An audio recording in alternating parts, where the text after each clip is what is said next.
আমরা শান্তিপ্রিয় আহলে সুন্নাত ওয়াল জামাত। আমাদেরকে বাধা দেওয়ার অন্যতম কারণ হচ্ছে আমরা হচ্ছি ইয়া রাসূলুল্লাহ স্লোগানের পক্ষের লোক।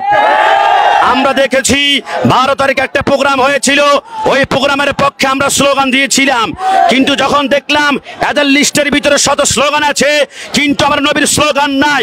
ইসরায়েলিদের সাথে ফিলিস্তিনির সাথে পার্থক্য হচ্ছে ইয়া রাসূলুল্লাহ স্লোগানের কারণেই, কারণ ইসরায়েলি ইহুদিরা আল্লাহকে বিশ্বাস করে, নবীকে বিশ্বাস না করার কারণেই তারা ইহুদির হয়ে গিয়েছে। যেই নবীর কারণে আমরা ফিলিস্তিনের পক্ষে, ওই নবীর স্লোগান যে কেন হয় না, সেই জন্য আমরা সেই দলে অন্তর্ভুক্ত না হয়ে আমরা প্রমাণ করেছি আমরা মদিনাওয়ালার দল আহলে সুন্নাত ওয়াল জামাত।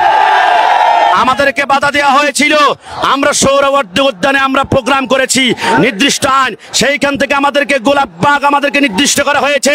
প্রেস ক্লাবে আমরা বলেছি ঢাকার এক কোণা আমাদেরকে জায়গা দাও, আমরা এমন ভাবে নামবো ঢাকার প্রত্যেকটা অলিতে গলিতে ফিলিস্তিন জিন্দাবাদের স্লোগানে প্রকম্পিত হবে। এরা পারে নাই। আজকে থেকে আমরা মিডিয়ার মাধ্যমে জানাতে চাই, ওদের কাছে প্রশাসনিক শক্তি আছে, এদের কাছে অস্ত্র আছে, এদের কাছে রুলেট আছে, এদের কাছে গ্রেনেড আছে, এদের কাছে দুনিয়ার ক্ষমতা থাকতে পারে। মনে রেখো, আমরা যারা প্রেস ক্লাবের সামনে দাঁড়িয়েছি, দুনিয়ার ক্ষমতার সেন্টার যেখানে, তার সাথে আমাদের সম্পর্ক, তিনি হচ্ছেন ইয়া রাসূলুল্লাহ। হাত তুলে বলা ঠিক না? আসুন আমরা আরেকবার বলি, আমাদের এই প্রোগ্রাম বাধা দেওয়ার পরও আমরা এখানে এসেছি কারণ আমাদের শক্তি মদিনাওয়ালা। আরেকবার ডাকাতে ডাক দিলে আমার সন্তান, আমার পরিবার নিয়ে ঢাকার রাজপথে নামতে চাই কি চাই না? আমরা কি ভয় পেয়েছি? আমাদের গাড়ি আটকিয়েছে, আমরা কি ভয় পেয়েছি? কারণ আমাদের শক্তি আছে আল্লাহ এবং রাসূল। কোন সন্দেহ আছে?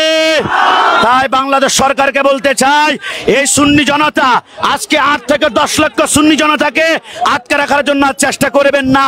বাংলাদেশে সবচেয়ে সংখ্যাগরিষ্ঠ দলের নাম হচ্ছে সুন্নি জনতা। কথা বলো ঠিক কিনা? নারায়ে তাকবীর, আল্লাহু আকবার, নারায়ে রিসালাত, ইয়া রাসূলুল্লাহ।